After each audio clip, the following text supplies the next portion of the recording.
안녕하세요. 오늘도 사연 살롱을 찾아주셔서 감사합니다. 저는 결혼 5년차 30대 여성이에요. 여자 팔자 만나는 남자 따라간다 라고 하죠. 인정하고 싶지 않지만 그 말이 틀린 말은 아닌 것 같아요. 남편과 저는 소개팅에서 만났어요. 사실 전 친구 대타러 나간 거라서 밥이나 얻어먹고 들어올 생각이었죠. 근데 나가보니 상대남이 괜찮은 거예요. 아는 것도 많고 뭐랄까 잘생긴 건 아닌데 사람을 끄는 매력이 있다고 해야 하나? 암튼 놓치기 싫었어요. 그래서 솔직히 말했어요. 대타라고. 그랬더니 상대남이 웃으면서 그러더군요. 사실 저도 대타예요. 우린 깔깔대고 웃었죠. 어떻게 이런 인연이 다 있냐면서요. 그리곤 다시 통성명을 하고 본격적으로 서로에 대한 탐색전에 돌입했죠. 상대남은 영화과 1학년생으로 영화감독이 꿈이라고 했어요.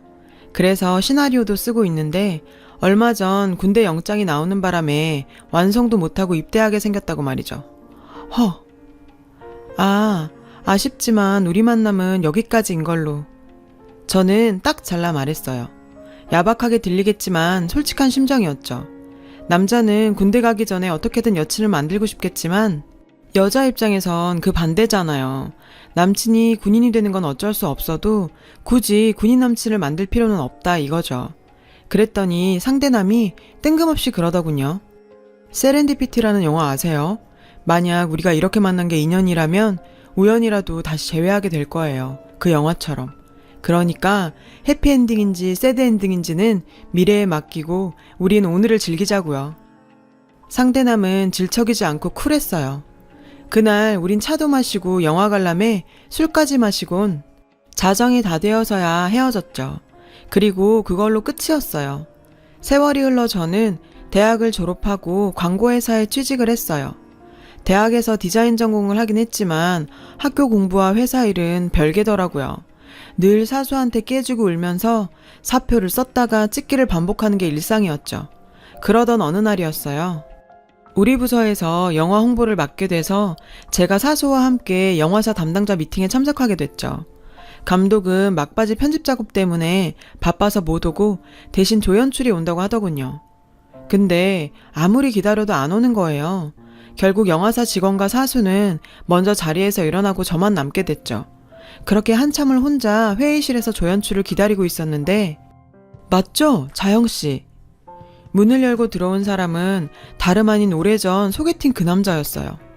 근 7년 만이었지만 그와 저는 한눈에 서로를 알아봤죠. 세렌디피티.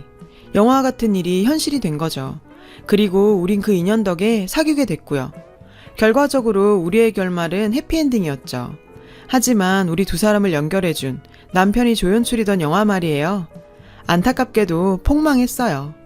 그 영화만 잘 됐어도 남편이 입봉하는데 큰 도움이 됐을 텐데 말이에요. 영화 개봉이 엎어지고 남편은 한동안 일거리를 찾지 못했어요. 여기저기 시나리오를 보내봤지만 모조리 퇴짜였죠. 그러다 선배 추천으로 영화과 지망생 애들 과외를 맡게 됐어요. 근데 이마저도 일이 계속 이어지지 않고 드문드문 가뭄에 콩나듯 들어오니 얼마 안 돼 뚝 끊겨져 버렸죠. 그 후로는 거의 제가 남편을 벌어먹이다시피 했어요. 그 때문에 남편은 많이 의기소침해졌죠. 그러다 어느 날인가 영화 그만두고 취직을 하겠다더군요. 말은 그렇게 하면서도 미련에 남는 얼굴로 말이죠. 그래서 딱 2년만 더 해봐. 그동안은 내가 데이트고 뭐가 알아서 할 테니. 지금 이렇게 그만두면 평생 후회할 거 아니야. 그러니까 해봐. 남편은 2년 동안 정말 열심히 입봉 준비를 했어요. 그리고 한 영화사에서 남편 시나리오에 관심을 보였죠. 그렇게 구두 계약을 맺고 시나리오 수정에 들어갔는데 뭐? 또 영화가 엎어져? 투자 받는다고 한 게 엊그제인데 도대체 왜?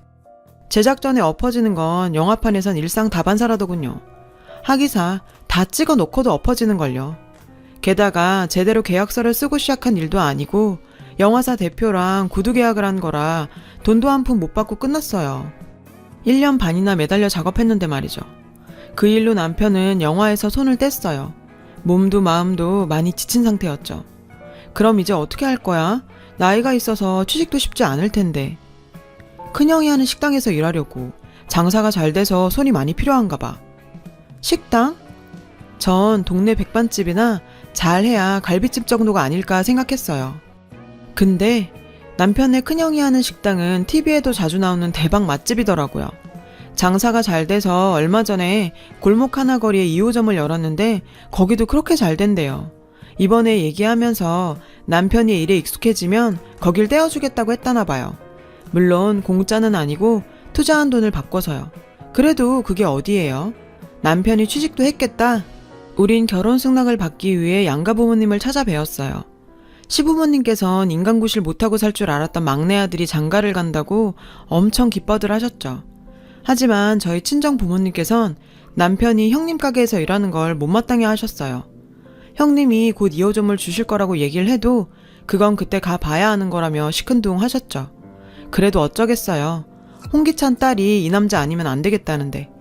그렇게 양가 부모님께 결혼 승낙을 받고 우린 큰형님 내외를 뵈러 갔어요.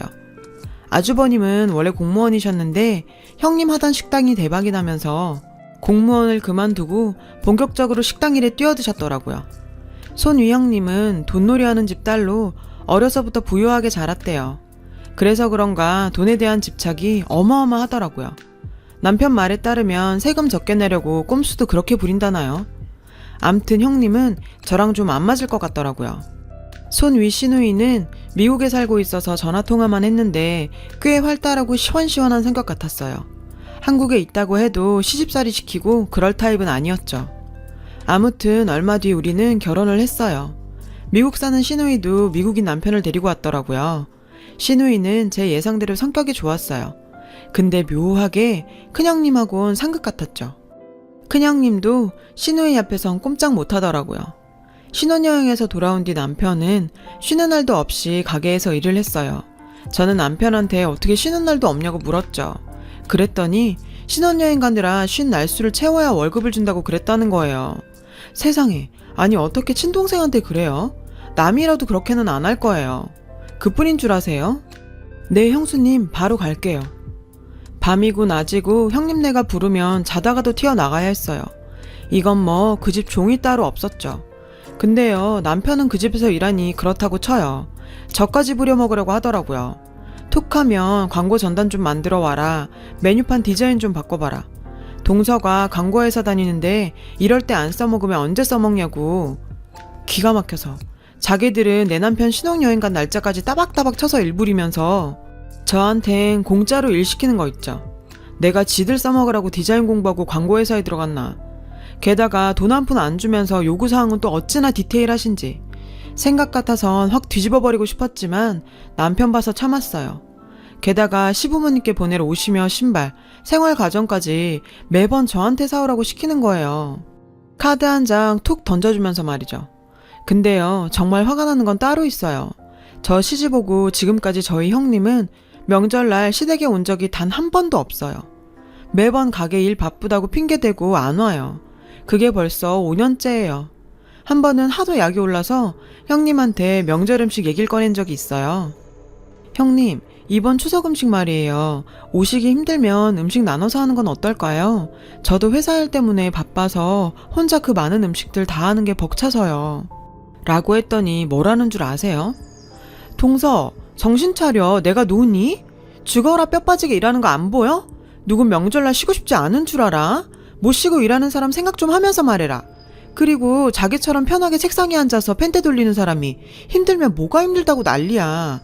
막말로 영화 한다고 뛰어다니던 시동생, 아무것도 모르는 시동생 떠안고 사는 거 그거 쉬운 거 아니다. 기술이 있기래, 일 눈치가 있기래. 그런데도 형제라고 받아주는 사람 입장도 생각해줘야 되는 거 아니야? 내가 동서라면 무능한 내 남편 써주는 사장을 업고 다닌다. 명절 음식? 그깟게 힘들면 얼마나 힘들다고 유세야. 하여간 요즘 젊은 것들은 지들밖에 몰라. 오히려 저한테 정신 차리라고 한 소리 하는 거 있죠.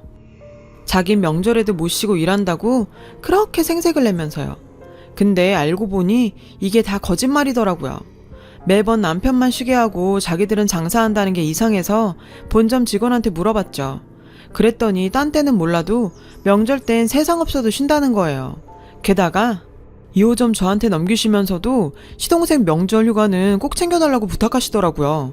그렇게 안 봤는데 사모님이 아주 시동생을 끔찍하게 생각하시나 봐요. 네? 2호점을 넘겨요? 그랬어요. 저희 아빠 예상이 맞았더라고요. 가게를 주겠단 말로 남편을 종부리듯 부려먹더니 글쎄 우리 몰래 그 가게를 실장한테 판 거예요.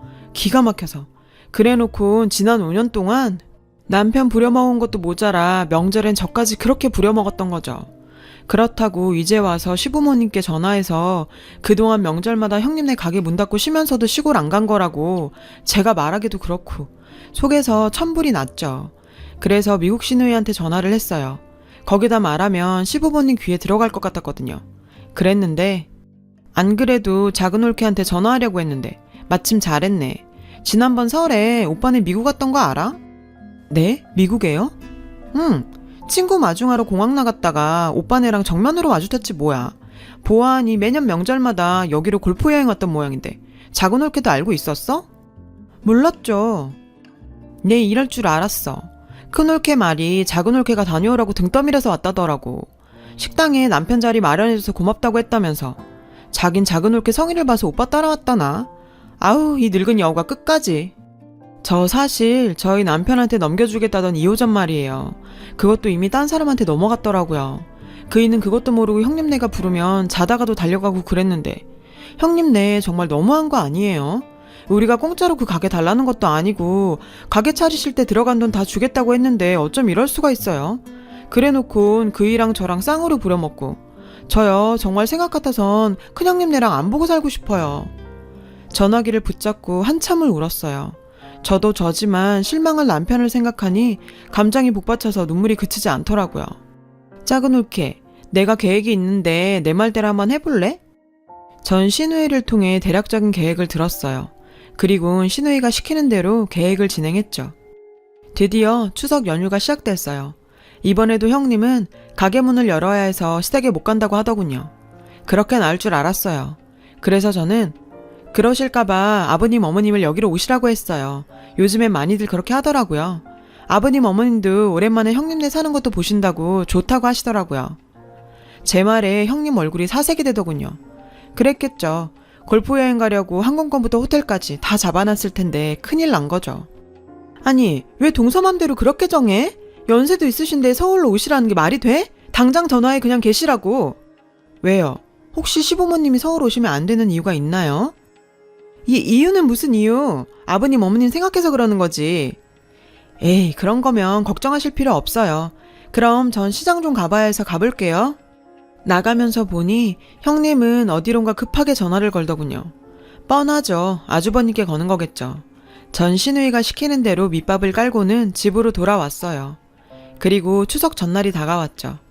남편과 저는 서울역으로 시부모님 마중을 나갔어요. 양손 가득 참기름이며 된장, 말린 나물 등을 들고 오셨더라고요. 부모 마음이 이런 건가 봐요. 서울 오시는 것도 힘드셨을 텐데 양손에 바리바리. 그렇게 우린 시부모님을 모시고 형님네로 갔어요. 내외 모두 뚱한 표정이더군요. 시부모님께선 거의 5년 만에 큰아들 내외를 보자 무척 반가워하셨죠. 그때였어요. 띵동. 초인종이 울리더라고요. 저는 마트에서 배달온 모양이라고 둘러댔어요. 그리고 현관으로 달려나갔죠. 어서 들어오세요. 실장 내외였어요. 아주버님과 형님은 실장 내외를 보자 얼굴이 하얗게 질렸죠. 전 시부모님께 형님 가게에서 일하시는 분들이라고 말했어요. 아참, 이젠 사장님이라고 불러야겠죠? 여보, 그게 무슨 소리야? 사장님이라니? 남편이 제게 묻더라고요. 그러자 형님이 제 입을 막았어요. 저는 형님 팔을 뿌리치며 말했어요. 어머 형님, 왜 이러세요? 제가 뭐 못할 말 하는 건가요? 어머님, 아버님, 그리고 여보, 저희한테 파시기로 했던 2호점 말이에요. 그거 벌써 실장님한테 넘긴 지 오래됐대요. 그래놓고 우리한테 쉬쉬했던 거고요. 그동안 이 고생 많이 했거든요. 시도 때도 없이 불러선 일 부려먹고 심지어 형님 친정에 행사했을 때도 저희 남편 불러다가 종처럼 부렸어요. 그래도 내 가게 생긴다는 생각에 이 사람 불평 한마디 없이 지난 5년을 죽어라 이랬다고요. 근데 어떻게 사람을 바보를 만들어요? 형, 이 사람 말 사실이에요? 정말 실장님한테 가게 넘겼어? 아니, 그게 집사람이 하도 닥달을 해서. 어머, 내가 언제 닥달을 했다 그래요? 자기가 팔자 그래놓고. 형님 내외부는 서로 핑계를 대며 책임을 밀어댔어요. 그뿐인 줄 아세요? 그동안 명절마다 가게 문 여느라 바빠서 시골에 못 내려간다 그랬던 거요. 그것도 다 거짓말이었어요. 가게 문을 열어요? 실장님, 얘기해보세요. 지금까지 명절에 가게 문 연 적 있었어요? 아, 이러시면 제 입장이 곤란한데. 뭐 어차피 이렇게 된 거 할 수 없네요. 없어요. 명절엔 꼬박꼬박 가게 문 닫았습니다. 이거 보세요. 지난 5년 내내 속였던 거라고요. 가게 문 닫고 뭐 했는지 아세요? 해외여행 다녔대요. 아주버님, 말 좀 해보세요. 형님, 입 있으면 말 좀 해보시라고요. 그래, 어차피 이렇게 된 거 다 말할게. 우리 가게 문 닫고 골프 좀 치러 다녔다. 그게 뭐? 죽어라 이랬는데 그 정도도 못해? 정말 골프 치셨어요? 뭐? 미국 형님한테 들었어요. 형님 도박하신다고요. 전 왜 형님이 그렇게 미국 형님한테 짤짤매나 궁금했는데 이거였더라고요. 7년 전인가 라스베가스에서 원정 도박하다가 미국 형님한테 들켰다면서요?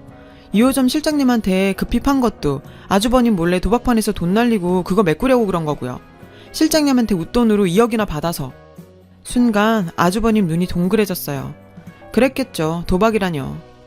당신 재수씨 말이 사실이야? 어서 말해. 그래, 도박 좀 했다. 어차피 내가 번 돈 내가 쓴 건데 그게 어때서 그래? 이 여편네가 그걸 말이라고 해?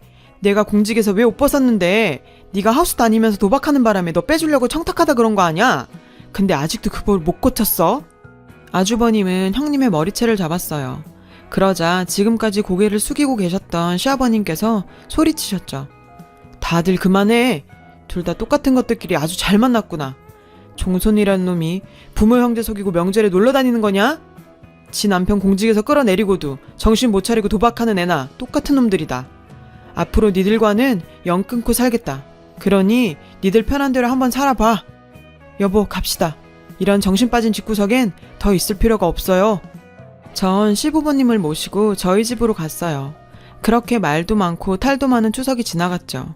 그리고 얼마 뒤 영화사에서 연락이 왔어요. 남편 영화에 투자자가 나섰다는 거예요. 이번엔 계약서부터 쓰자고 하더군요. 남편은 내심 하고 싶은 눈치였지만 선뜻 말을 못 꺼내고 있었죠. 그래서 해봐. 안 하면 후회할 거 아니야. 어차피 한번 사는 인생 후회는 없어야지. 안 그래? 전 이번에도 허락을 해줬어요. 대신 이번이 정말 마지막이라고 못을 박았죠. 그 약속이 지켜질지는 모르겠지만요. 아, 그리고 아주버님네 식당 말이에요. 그동안 형님이 세금 덜 내려고 꼼수 부리던 게 딱 걸려서 감사가 나왔다지 뭐예요. 게다가 형님이 도박 자금으로 야금야금 뺏은 돈 때문에 가게도 곧 다른 사람 손에 넘어갈 판이고요. 사람 일이란 게 참 저렇게 한 번에 다 터지나요? 처녀였을 때 내 운명 내가 개척해 나간다 생각하고 살았는데 여자 팔자 만나는 남자 따라간다. 그 말을 이제는 실감합니다. 요즘 같은 세상엔 결혼했다고 제가 제 운명을 개척하지 못해서 그 이유가 다가 아니라 누군가와 같이 산다는 것, 나만 생각하고 살 수는 없다는 것. 그거 참 희한한 거더라고요. 누군가와 가족이 되었고 그래서 내가 싫은 무언가를 하나 더 해야 할 수도 있는 건 당연한 일 같은데 명절에 안 오려고 그렇게까지 꼼수를 부려야 했는지 아직도 이해가 가질 않네요. 남편과 저라도 시부모님 한 번 더 들여다보고 그렇게 살아야겠어요. 삶에 대해 여러 가지 생각이 많아지는 날이라 이런 글도 써보네요. 제 사연을 들어주셔서 감사합니다. 여러분, 사연 댓글에 응원과 현명한 조언 부탁드려요. 좋아요와 구독은 저에게 큰 힘이 됩니다. 오늘도 좋은 일 가득하세요.